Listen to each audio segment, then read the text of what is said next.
If you're a franchisee and you're buying stores from corporate, you should watch this video. I'm going to give you some things to think about and some things to do.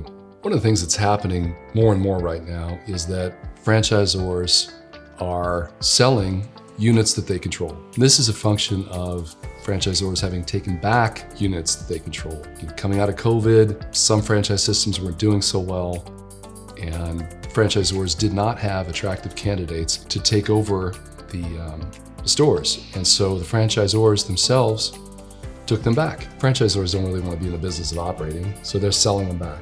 And that is a whole different process than buying stores from another franchisee. So I'm going to talk a little bit about that, and then I'm going to talk a little bit more about one of the issues that we're seeing come along within that context, more and more. Used to be less of it, now there's more of it. It's one of those it's an example of what was old is new again. So when you're buying stores from corporate, you're going to get an asset purchase agreement, and it is not particularly negotiable. A lot of franchisors don't have people who've done much of this. And so you tend to get a lot of attorney-driven, not completely understood by that attorney's client, the franchisor, paperwork, and you're getting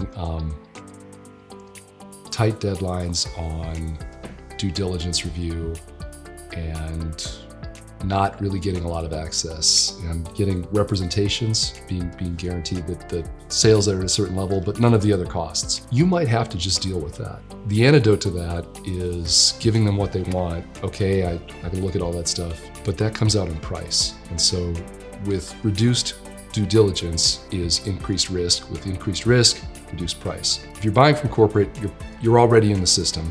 You know how the unit volumes work, you know how the costing works. You've got to be comfortable taking top line sales and plugging in your own unit costs. And that might be a little bumpy for a while as you make those course corrections with systems working inside the stores, because franchisors don't really operate. You're probably better than they are. And if they're good enough, they'll admit that.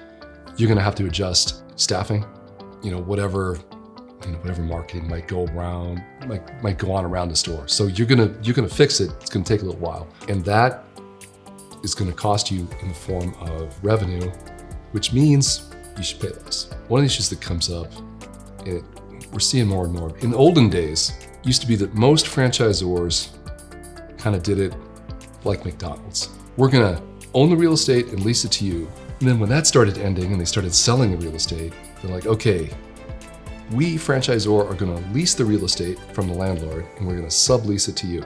And then they started getting out of that. They just stopped doing it. It's called a sandwich lease because they are sandwiched between the landlord and you, the franchisee. Now in the context of acquisitions, we're seeing a lot more of that. A lot more franchisor wanting to have more control over the location.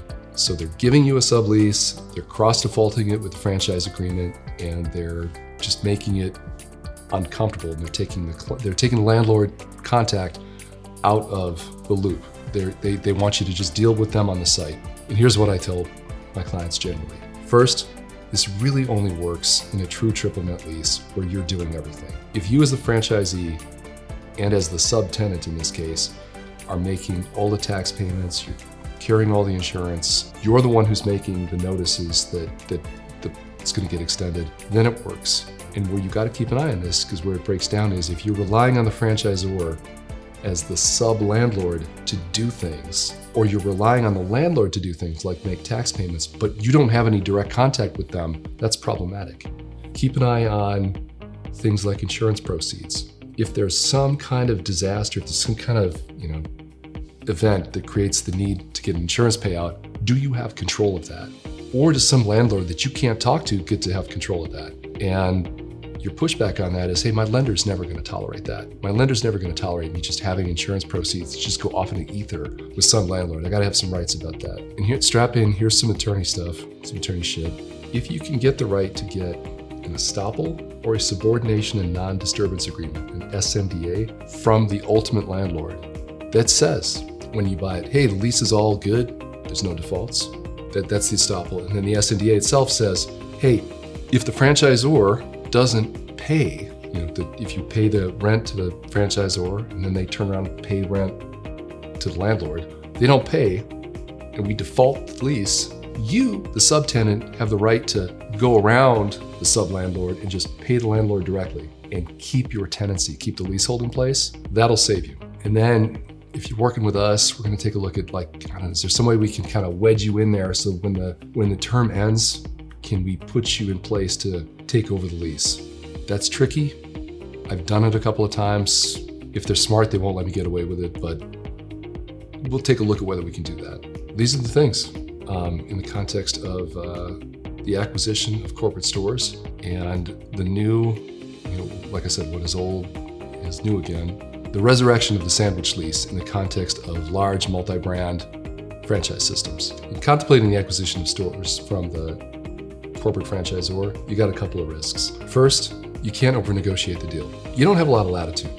It is really, a lot of documentation is take it or leave it. The other risk is you might not know where the leverage points are. They're not intuitive. It's not like a regular deal. You can miss those points, and if you're getting handed a sublease where the franchisor is the sub-landlord, there are some things that if you don't do them, you will be less protected than if you had watched this video. There is one advantage to having the franchisor being your sub-landlord, which is it makes assignability much easier.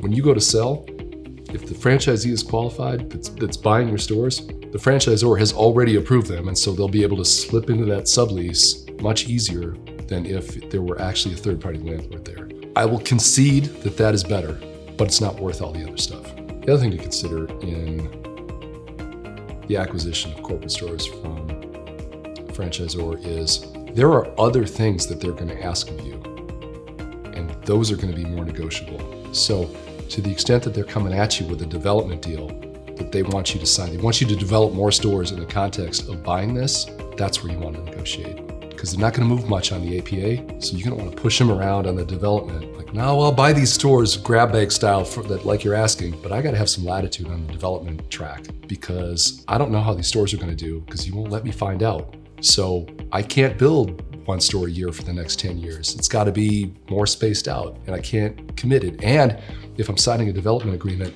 and it doesn't work out and I don't do it, can we get it so that is not cross-defaulted with your franchise agreements and your subleases? That's a tough one, but it is something to take a look at. And really, the timing of the cadence of those stores, that is where to look. One of the issues when you buy corporate stores is the franchisor doesn't necessarily look at it the same way a franchisee does in terms of like a franchisee to franchisee deal.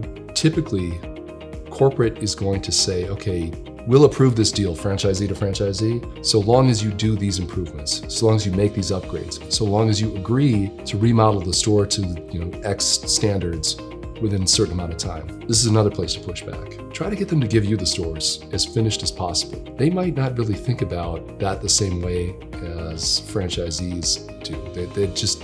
That budget is in a different bucket. They're not looking at it the same way as a franchise owner looks at it. And so you might get them to invest a little bit more in improvements than you otherwise would have if you're buying from a franchisee. So consider thinking about that. And this is the time, if you want more time on those franchise agreements, to get it. Okay, I'll buy these stores, but all the franchise agreements expire in 9 years. You gotta give me 20 years. You gotta trade that. Find the things to trade that aren't in the agreement itself, but that are ancillary to it.